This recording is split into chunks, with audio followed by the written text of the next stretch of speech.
Halo sobat, apa kabar? Selamat datang. Oke sobat, pada kesempatan kali ini seperti biasa kita akan kembali jalan-jalan dan tujuan jalan-jalan kita di kesempatan ini adalah ke Monumen Bajra Sandi di Denpasar, Bali. Ini adalah monumen bersejarah di Bali dan juga ada museumnya di dalam monumen ini saudara-saudara.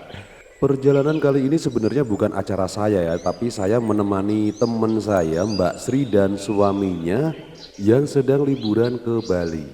Sebelum memasuki kawasan monumen tentu saja kita harus beli dulu tiketnya ya di ruang tiket ini. Dan untuk tiketnya ini kami beli dua saja karena saya statusnya adalah sebagai guide, jadi tidak usah beli tiket gitu. Untuk memasuki kawasan Monumen Bajra Sandi ini ada banyak sekali anak tangga yang harus kita lewatin. Saya nggak ngitung sih, tapi lumayan banyak ini dari bawah itu sampai ke monumennya itu lumayan banyak tangga yang harus dinaikin. Dan ya sebenarnya cukup apa ya, untuk beberapa orang mungkin akan cukup melelahkan. Untungnya ada beberapa trap gitu, seperti biasanya candi-candi itu kan tiap berapa anak tangga itu ada trap-trapnya untuk beristirahat, untuk duduk-duduk, untuk foto-foto gitu ya. Jadi nggak langsung dari paling bawah sampai paling atas tuh nggak langsung anak tangga semua, ada trap, satu trap nanti isinya taman, nanti trap selanjutnya taman lagi baru naik lagi, taman lagi baru naik lagi kayak gitu. Nah seperti ini adalah taman yang ada di trap menuju ke Monumen Bajra Sandi. Jadi kita nih kalau mau masuk ada beberapa gerbang yang bisa dimasukin dan kita sedang menuju ke salah satu gerbang di Monumen Bajra Sandi. Tamannya sangat-sangat terawat dan sangat-sangat indah. Jadi bikin betah gitu ya. Ya ini dia monumennya kalau dari agak jauh. Itu monumennya seperti ini, di dindingnya itu banyak sekali relief-relief gitu ya. Gerbangnya juga mewah banget. Yang pasti bangunan Monumen Bajra Sandi ini kalau menurut saya salah satu bangunan berarsitektur klasik Bali yang sangat mewah sekali gitu, sangat mewah banget. Wow lah bisa dibilang wow. Sebagai pecinta karya klasik dan budaya, saya sangat suka dengan ornamen-ornamennya dan juga arsitek dari Monumen Bajra Sandi ini.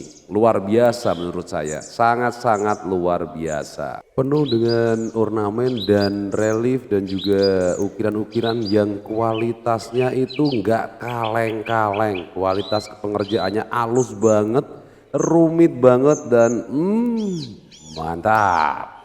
Kemewahan arsitektur dari Monumen Bajra Sandi ini tentu saja memberikan banyak pilihan kepada pengunjung untuk mencari spot-spot foto gitu. Jadi banyak banget pilihan tempat yang bisa dijadikan background foto-foto, baik itu foto sendiri maupun foto bersama kelompok atau grup yang datang ke sini. Karena saya lihat ada banyak sekali grup-grup dari pengunjung atau wisatawan yang mengunjungi tempat ini. Nah sekarang kami ini memasuki ruang utama dari Monumen Bajra Sandi ya. Jadi kita sudah memasuki monumen itu sendiri. Kita naik tangga lagi ke atas untuk melihat apa saja yang ada di dalam monumen ini. Atau mungkin bisa dibilang museum ya, karena bagian dalam dari Monumen Bajra Sandi itu adalah museum.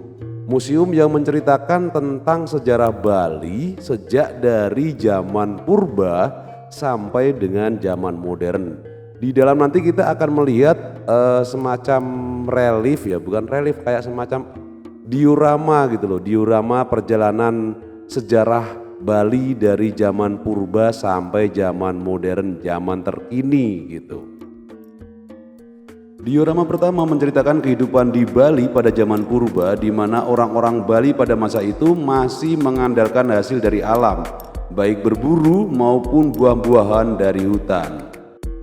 Diorama kedua menceritakan kehidupan di Bali pada masa perundagian, di mana pada zaman itu masyarakat Bali sudah mengenal sistem penguburan dengan menyimpan mayatnya di dalam sarkofagus dan juga sudah mengenal pengolahan perunggu.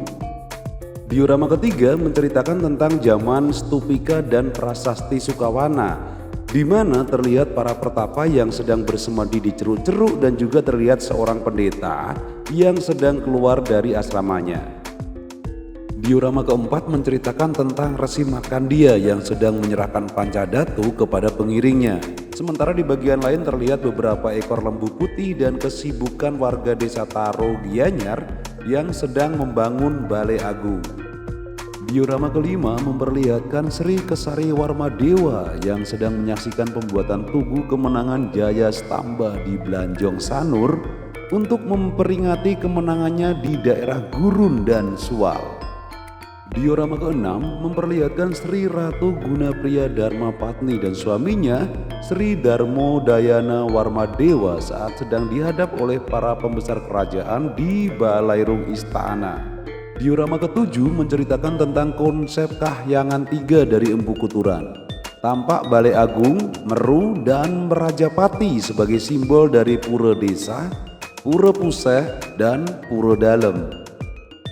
Diorama ke-8 memperlihatkan suasana pertemuan di Balai Banjar yang dipimpin oleh Klian Banjar yang dihadiri oleh para prajuru alias pengurus Banjar dan juga kerama alias anggota Banjar.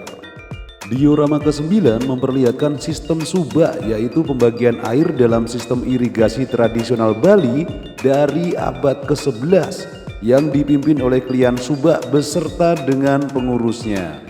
Diorama ke-10 memperlihatkan saat Sri Astabumi Banten sedang dihadap oleh Patih Majapahit, yaitu Patih Gajah Mada. Sementara di bagian lain diorama diperlihatkan Kebo Iwa sedang memimpin pembangunan Balai Agung. Diorama ke-11 memperlihatkan suasana penobatan Sri Kresna Kepakisan sebagai Adipati Bali. Pada saat itu, Patih Gajah Mada dari Majapahit datang dan mempersembahkan Kriski Durga Dungkul sebagai tanda restu Raja Majapahit terhadap beliau. Diorama ke-12 menceritakan tentang pembangunan Pura Dasar Gelgel pada abad ke-14 yang diperintahkan oleh Dalem Ketut Ngulesir untuk mempersatukan semua lapisan masyarakat di Bali. Diorama ke-13 menceritakan tentang Dalem Waturenggong yang memerintah di Bali pada tahun 1460 sampai 1550. Pada masa pemerintahan beliau, bidang kesusastraan mengalami masa kejayaan.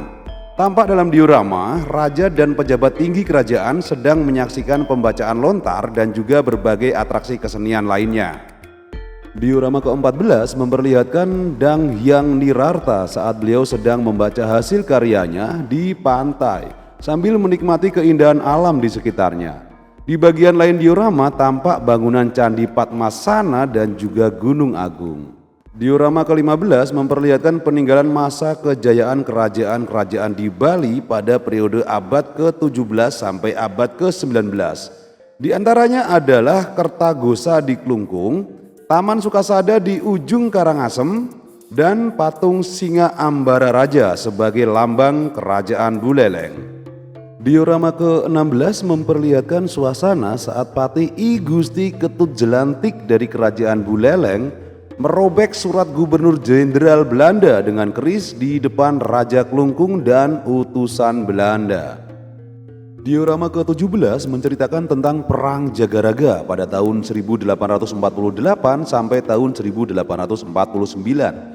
Antara pasukan Belanda melawan prajurit Buleleng di sekitar benteng Jagaraga yang terbuat dari tanah.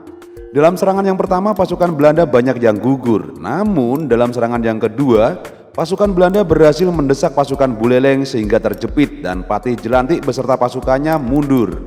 Patih Jelantik terbunuh dalam perjalanan ke Karangasem sedangkan istrinya Jero Jempiring gugur dalam peperangan. Diorama ke-18 menceritakan penyerbuan prajurit Klungkung ke perkemahan Belanda dalam Perang Kusamba pada tahun 1849. Perang ini menyebabkan Kusamba kehilangan ribuan prajuritnya, sementara Belanda kehilangan Jenderal Michiels dan beberapa prajurit. Akhirnya Klungkung terpaksa menandatangani perjanjian dengan Belanda pada 13 Juli 1849. Diorama ke-19 menceritakan tentang perlawanan rakyat Banjar Buleleng yang dipimpin oleh Ida Made Rai terhadap Belanda. Belanda akhirnya berhasil memenangkan perang ini dan Ida Made Rai ditangkap serta dibuang ke Bandung, Jawa Barat. Diorama ke-20 menceritakan tentang Puputan Badung yang terjadi pada tahun 1906. Pada peristiwa ini, Raja Badung I Gusti Ngurah Made Agung bersama dengan pengikutnya dan keluarganya dengan memakai baju serba putih melakukan perang Puputan atau perang habis-habisan melawan Belanda. Diorama ke-21 menceritakan tentang perlawanan Sagungwah, seorang pendekar wanita dari Tabanan, Bali terhadap Belanda.